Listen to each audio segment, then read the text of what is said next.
porque creo que en estos tiempos donde se impulsa tanto el consumismo, la frivolidad, el individualismo, la inmediatez, hablar de solidaridad, como hablan ustedes, hablar de cooperativismo, hablar de autogestión, suena revolucionario.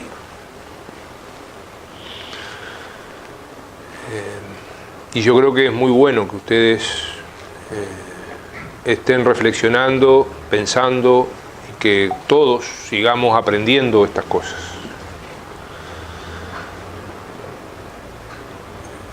Cuando recibimos la invitación para hablar del tema de la negociación colectiva, también este es un tema que es un concepto ideológico muy fuerte. O hay negociación colectiva o no hay negociación colectiva.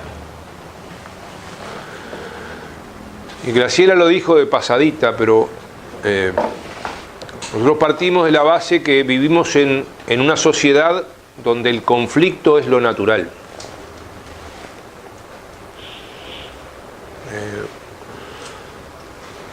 Acá se intentó durante los 12 años de dictadura eliminar el conflicto.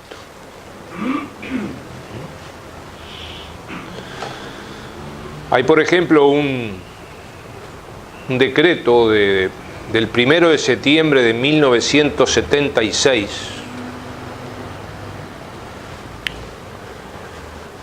que prohibió a todos los candidatos de todas las listas de las elecciones de 1966 y 1971.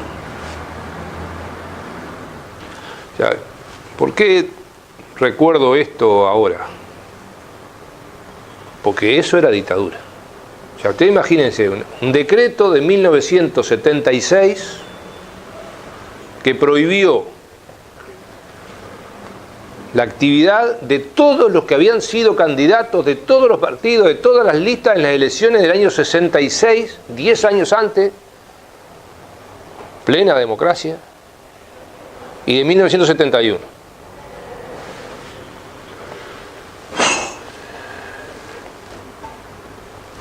Y eso, que para mí es un síntoma de lo que no queremos, de lo que no debemos, de lo que debemos luchar para defender,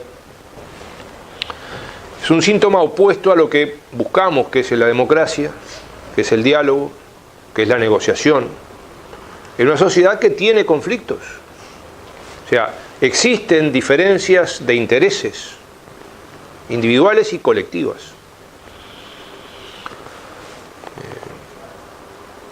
Yo creo que lo que tenemos que ver es cómo atendemos, cómo encaramos esa realidad que también sucede más claramente en lo que es una sociedad anónima y un sindicato obrero, pero que también sucede en el mundo de la economía social y del cooperativismo. A no ser que sea mentira los líos que ustedes me tiran para allá cuando... ¿Ah? Entonces, ese conflicto, nosotros partimos de la base que eso es natural. Y esta también es una definición, en nuestra opinión científica, algunos dirán que es ideológica, pero bueno, a nosotros esto es así, o sea, el conflicto es natural a la sociedad. Por tanto, tenemos que ver cómo encaramos el conflicto. La dictadura lo encaró de esta manera. Este ejemplo yo ponía el decreto del 1 de septiembre de 1970. Si algún día tienen tiempo, léanselo. Una joyita es. Es una joyita ese decreto. ¿Ah? ¿Por qué digo esto? Porque a veces cuando hablamos de la dictadura hablamos de otras cosas que son graves, profundas, tremendas. ¿Ah? Pero esto era como la confesión de que todo lo que había antes de eso era malo, todo. Hasta los que tuvieron medio de acuerdo con la dictadura. Ya después hablamos. Entonces, esta realidad nos lleva a las situaciones que hoy tenemos. Por ejemplo,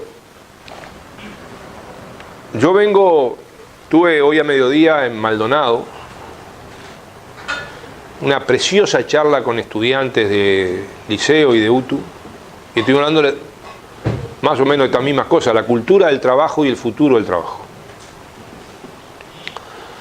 Ahí habían muchachos de varios liceos y varias UTUs del departamento de Maldonado. Son esas charlas que venimos haciendo. La semana pasada estuvimos con los gurises del Liceo de Tala, con los que ganaron el premio de robótica en la NASA, pero también otras cosas que se están haciendo en el Liceo de Tala, como por ejemplo, el Liceo de Tala integra a los jubilados al liceo, de los dos lados, o sea, los jubilados van a enseñar y aprender. Y además los estudiantes del Liceo de Tala, estos mismos que ganaron el premio de robótica entre 160 países, van a las escuelas rurales de la zona a explicarle a los gurises de la escuela por qué tienen que seguir estudiando después de la escuela. Y se lo están explicando gurises que tienen 3, 4 años más, que entraron al liceo, pero por qué ellos tienen que seguir estudiando. Y en esto del diálogo, de la negociación, de la democracia, por esto que nosotros hemos saltado, como hemos saltado por el tema de Brasil. Porque, en nuestra opinión, se puede analizar. Seguramente ustedes que son dirigentes cooperativistas saben, tienen ejemplos, por ejemplo, de flexibilidades horarias en el lugar de trabajo. Ahora, una cosa es que eso se imponga desde el gobierno o desde la empresa, y otra cosa que se negocie. Yo trabajé 15 años en una fábrica de obrero de la madera, y nosotros trabajábamos 9 horas de lunes a viernes para no trabajar los sábados. Y si cumplíamos las 45 horas de lunes a viernes, ganábamos 48. Y estoy hablando de hace 25 años atrás, 30 años atrás. Y habíamos negociado eso. Ahora, otra cosa es que venga un gobierno y diga, no, vos tenés que trabajar 12 horas. Las embarazadas tienen que hacer trabajo insalubre. No, eso es otra cosa. Por eso la importancia del diálogo y de la negociación. Por eso la importancia de esto que aprobamos hace 48 horas, que es el acuerdo inédito en el Uruguay, el acuerdo laboral marco, previendo por si se define la tercera planta de celulosa. ¿Y por qué es inédito? Porque es la primera vez en Uruguay que antes de que una empresa decida una inversión que es la más grande de la historia del Uruguay si se concreta, ya tenemos unas bases de acuerdo con el PICNT y con las cámaras empresariales. Y con el gobierno y con la empresa que va a hacer la inversión. Y porque esto es hecho en negociación colectiva, porque el gobierno, que podría haber perfectamente negociado solo con UPM, a ver, porque inversiones extranjeras en Uruguay tenemos, no grandes como esta, pero tenemos muchas. Y nunca se había hecho una negociación antes de que se decidiera la inversión. Ni en la primera planta de celulosa de Fray Bento, ni en la segunda planta de celulosa de Conchilla, ni en ninguna de las otras grandes inversiones que hay a lo largo y ancho del Uruguay. Acá, ¿qué decidimos? Bueno, este es un tema estratégico, esta es la inversión más grande de la historia. El gobierno va a negociar con la empresa, pero además van a negociar los sindicatos a través del PICNT y las cámaras empresariales directamente involucradas. Por eso algunos patean. Porque esta es otra forma de democracia, otra forma de gobernar. Es muy importante el poder legislativo, el poder ejecutivo y el poder judicial. Pero también la participación de las organizaciones sociales, llámense sindicato, cámaras empresariales o movimiento cooperativo. Por eso la importancia de ese acuerdo marco previo, que inmediatamente además publicamos. Está publicado en la web del Ministerio de Trabajo y en la web de Presidencia de la República. Que la sociedad sepa qué es lo que se preacordó, previendo lo que puede venir.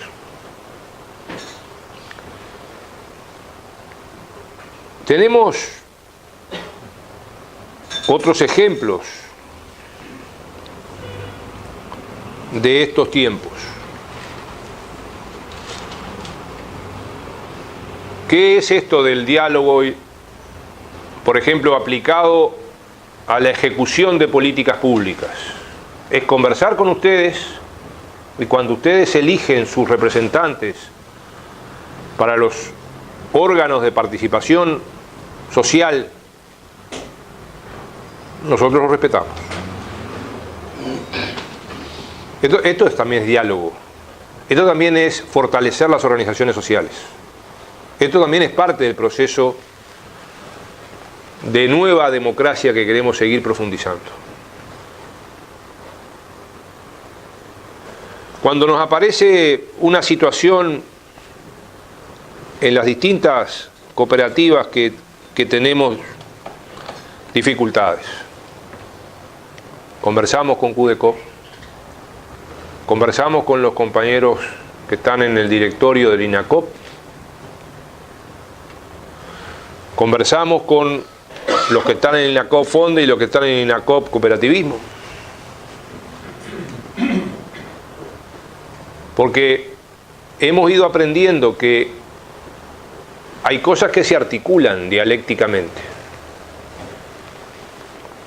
Un seguro de paro se puede combinar con una formación profesional del INEFOP, con un apoyo del INACOP Cooperativo, del INACOP Fondes. Y esas cosas nos van dando otras posibilidades. Eso es parte del diálogo y de la negociación.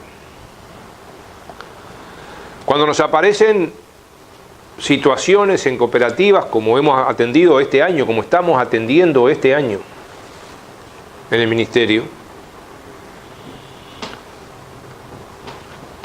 donde a veces parece que es más difícil, yo creo que es diferente la negociación.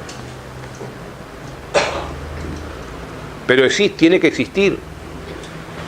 Nos pasó la situación de con Uber en Nuevo Berlín, que ahí fuimos conjuntamente con la gente de CAF. O nos pasa con ACAC, o nos pasa con CTC Olmos, donde tenemos particularidades específicas que atender, porque no es lo mismo una situación. Estoy dando ejemplos concretos porque creo que así todos nos entendemos de las cosas que estamos hablando.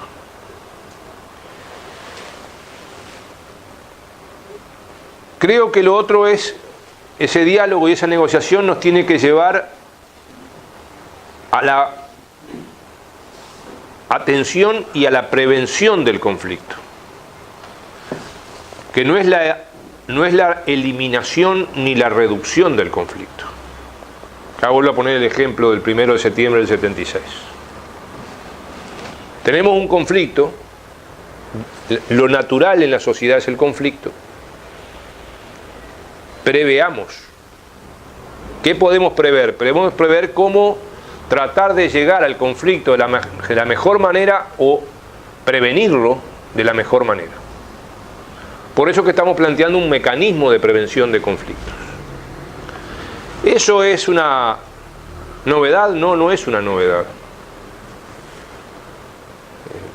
Por ejemplo, en estos días, y vuelvo al ejemplo de la tercera planta de UPM, algunos medios de comunicación destacaron solamente la cláusula de prevención de conflictos del acuerdo marco laboral con UPM. La cláusula de prevención de conflictos del acuerdo marco con UPM votado el martes es mucho menos que la cláusula que ya tiene el ZUNCA y la UNRWA en sus convenios hace años.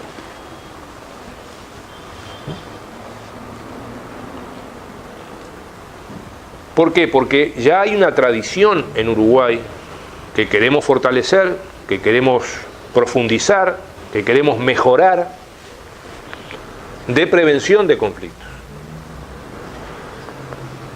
¿Qué quiere decir esto? Por ejemplo, bueno, preveamos que primero conversamos, que primero dialogamos, que nos damos un plazo, que tenemos un tiempo de trabajo bipartito, que tenemos un tiempo de trabajo tripartito. Ojalá que no lleguen al tripartito, porque ahí nos meten a nosotros. Ojalá que en el bipartito arreglen.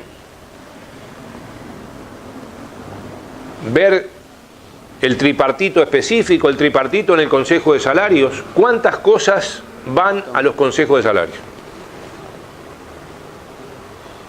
Porque los consejos de salario, contrariamente a lo que mucha gente cree, no funcionan solamente cuando hay que discutir salario. Funcionan permanentemente, muchas veces también para atender situaciones de conflicto. Y otra cosa que nos está pasando ahora es que además de eso estamos teniendo que crear otras instancias. Por ejemplo, y esto también involucra al movimiento cooperativo, esta semana instalamos la Mesa Intersectorial Láctea, con la Asociación Nacional de Productores de Leche, con la Intergremial de Productores de Leche, con la Cámara de Industria Láctea, con el Sindicato de Peones de Tambo, con los trabajadores de la industria láctea, con los ministerios correspondientes. Un ámbito mayor que el Consejo de Salarios, que el Consejo de Salarios por determinados sectores de actividad. Esto nuclea, no solamente nuclea la industria, sino también la producción. Por eso el Sindicato de Peones de Tambo y la Asociación de Productores de Leche y la Intergremial. Y ahí está el movimiento cooperativo. Y el primer tema que tratamos es Coleme, de Melo, donde tenemos un serio problema. El primer tema que se trató en la instalación de la Mesa Láctea este martes, Mesa Láctea que se va a reunir todos los segundos martes de cada mes a las 16 horas, fue el tema de Coleme. Un tema de ustedes también. Incluso quedó previsto que seguramente se citará una reunión urgente, especial, para seguir avanzando en el tema de Coleme, que fue el tema que ya se empezó a tratar este martes hace 48 horas. Por esto, ¿qué les estoy tratando de exponer, de reflexionar? Cuando estamos hablando de negociación colectiva, estamos hablando de estas cosas reales, de estas cosas concretas, de estas cosas que a ustedes les están pasando y que a nosotros nos están pasando. Que son cosas de todos los días.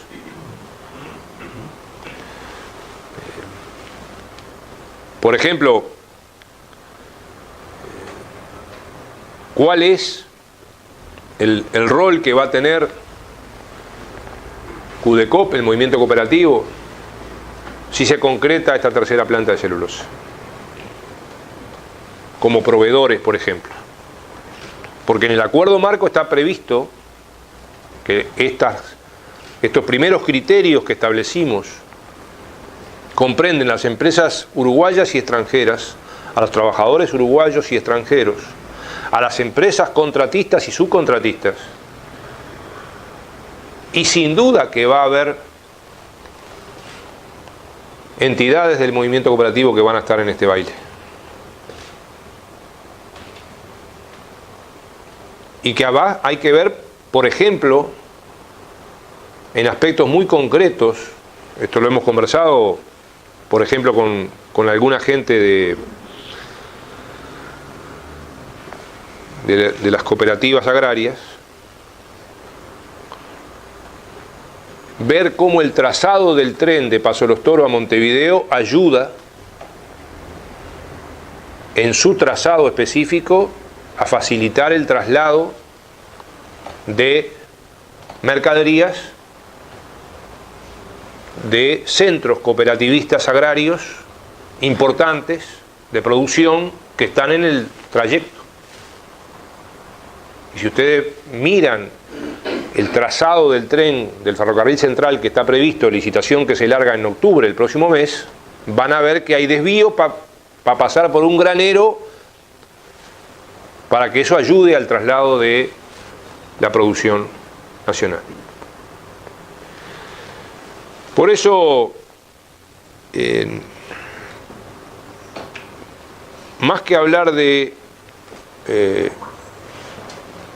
lo que ustedes van a seguir hablando a partir de la escuela de cooperativismo y en particular de negociación colectiva, lo que buscábamos en esta primera reflexión era tratar de señalar la importancia que nosotros le damos al diálogo y a la negociación colectiva como instrumento fundamental de la democracia para el desarrollo, con algunos ejemplos de cosas que están sucediendo en estos días y que nos impulsan a seguir en este camino. Gracias.